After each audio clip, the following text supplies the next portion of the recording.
সঠিক বয়সে টাকা দিয়ে শখগুলোকে না কিনে আপনার অবসরের যে সময়গুলো আছে সেই সময়গুলোকে কিনে রাখুন।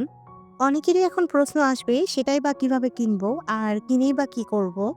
এটা জানতে হলে আমার ব্লগের সাথেই থাকুন। আর আপনি হয়তো জানেন না আজকের এই ব্লগ দেখার পরে আপনিও টাকা দিয়ে নিজের শখগুলো নয় অবশ্যই আপনার অবসর সময়গুলো কিনবেন। হ্যালো ভিউয়ার্স, আসসালামু আলাইকুম। আমি স্বপ্নিল টাঙ্গাইল থেকে বলছি।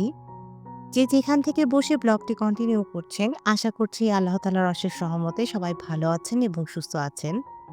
আমরাও আলহামদুলিল্লাহ ভালো আছি এবং সুস্থ আছি। বেশ কয়েকটা ফ্রাইডেতে অনেক বেশি ব্যস্ত ছিলাম আর অনেকদিন কোথাও যাওয়া হয় না। তাই আজকে বের হয়ে পড়েছিলাম আমরা সবাই। গন্তব্য ছিল বর্তমানে টাঙ্গাইলের সবচেয়ে হাইপড একটা রেস্টুরেন্ট ক্যাফে দ্য মনতলাতে।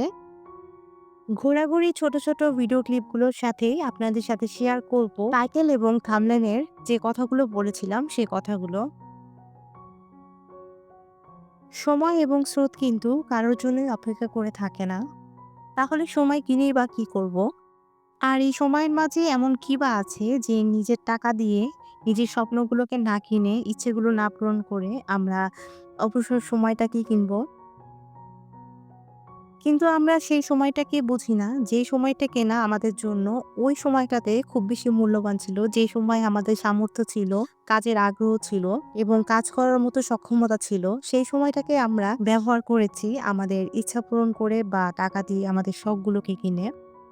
কিন্তু যখন স্রোতের মতো সেই সময়টা বয়ে চলে যায়, তখন আসলে বোঝা যায় যে এই সময়টা আমাদের জীবনে কত বেশি মূল্যবান ছিল। আমরা যখন ইয়াং বয়সে লাইফ লিড করি, টাকা ইনকাম করি তখন কিন্তু আমাদের মনের জোর এতটাই বেশি থাকে যে ২ দিনের এই দুনিয়ায় টাকা যা ইনকাম করছি সেটা খরচ করে আমার নিজের শখ পূরণ করলেই হয়ে যাবে। তখন মনে হয় ২ দিন পরে মরে গেলে আমি কি করব? ২ দিনের এই দুনিয়া নিজের শখ পূরণ করে জীবনটাকে পার করে দেই। ২ দিনের এই দুনিয়া আমি মরে গেলে আমার এগুলো কে খাবে? কোথায় পড়ে থাকবে? তার হিসাব নেই। তাই শখ পূরণ করেই জীবনটা পার করে দেই। এটা ভেবে আমরা কিন্তু টাকাগুলো খরচ করে ফেলি। এভাবে আমরা সঠিক সময়ে সকল কষ্টের পরিশ্রমের ফলটাকে অবহেলায় নষ্ট করে ফেলি। এমনকি সেই সাথেও টাকাকে অবমূল্যায়ন করি। আমাদের মাথায় যে একটা ভ্রান্ত ধারণা রয়েছে, বয়স যদি চলে যায় তাহলে আমরা শখ পূরণ করে আর কি করব? কিন্তু আমাদের মাথায় এটা কখনো আসে না, যেই টাকা দিয়ে আপনি অল্প বয়সে এত শখ পূরণ করার জন্য উঠে পড়ে লেগেছেন, তার জন্য আপনার এত টাকা প্রয়োজন। কিন্তু যখন বয়স হয়ে যাবে এবং টাকা ইনকামের কোনো ওয়ে থাকবে না, তখন কি আর আপনার শখগুলোও থাকবে না? অবশ্যই আপনার শেষ বয়সেও কিছু শখ থেকে যাবে। কিন্তু সেই মুহূর্তে আপনার পরিশ্রম করে টাকা ইনকামের কোনো ওয়ে আর থাকবে না। কিন্তু তখন কিন্তু আপনি সেই সময়টাকে আর পাবেন না, যে সময়টাকে আপনি অবহেলিত মনে করে অনেক, অনেক টাকা ব্যয় করেছেন, অবসর সময়ে ঘুরে ফিরে কাটিয়েছেন। বাট যেটা আপনার লাইফে খুব বেশি একটা প্রয়োজন ছিল না বা প্রয়োজনের অতিরিক্ত ছিল। কিন্তু আপনি যখন পুরো লাইফটা লিড করে শেষ বয়সে এসেছেন, ওই বয়সটাতে এত বেশি টাকার প্রয়োজন হয় যে আপনি তখন টাকা যদি সেভিং করে না রাখেন, সেই ক্ষেত্রে আপনার কিন্তু আর ইনকামের কোনো রাস্তা থাকবে না।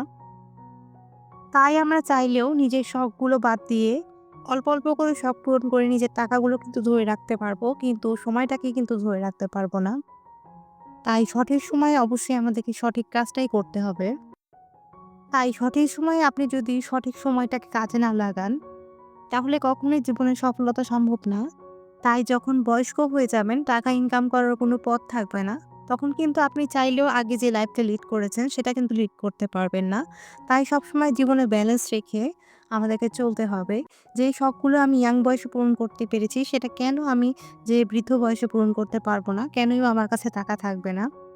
তাই ইয়াং বয়সে সব শখ পূরণ না করে একটু, একটু করে শখ রেখে দিন, যাতে করে আপনি বৃদ্ধ বয়সেও কিছু শখ পূরণ করতে পারেন। যেই সময় ইয়াং বয়সে আপনার মনের জোর বেশি থাকে, পরিশ্রম করতে পারবেন, টাকা ইনকাম করতে পারবেন, তখনই মানুষ আপনাকে মূল্যায়ন দিবে না টাকা ছাড়া। আর আপনি কিভাবে ধারণা করে নিলেন যে বৃদ্ধ বয়সে আপনার যখন কিছুই থাকবে না, টাকা থাকবে না, তখন আপনাকে কিভাবে মানুষ মূল্যায়ন করবে? তাই একটা বয়সের পরে আপনার জীবনের সিকিউরিটির জন্য আপনি ইয়াং বয়সটা যে পার করবেন, সেই বয়সটাতে অবশ্যই টাকা দিয়ে নিজের শখকে না কিনে নিজের সময়কে কিনুন, সময়ের মূল্য দিন। আমার আজকের ভিডিওটা যদি একটু হলেও গুরুত্বপূর্ণ মনে হয় তাহলে অবশ্যই আমার চ্যানেলটা ভিজিট করে দেখবেন। সেই সাথে ভিডিওটাতে লাইক দিতে ভুলবেন না। আর যদি চ্যানেলটি ভালো লেগে যায় তাহলে প্লিজ চ্যানেলটিতে সাবস্ক্রাইব করতে ভুলবেন না।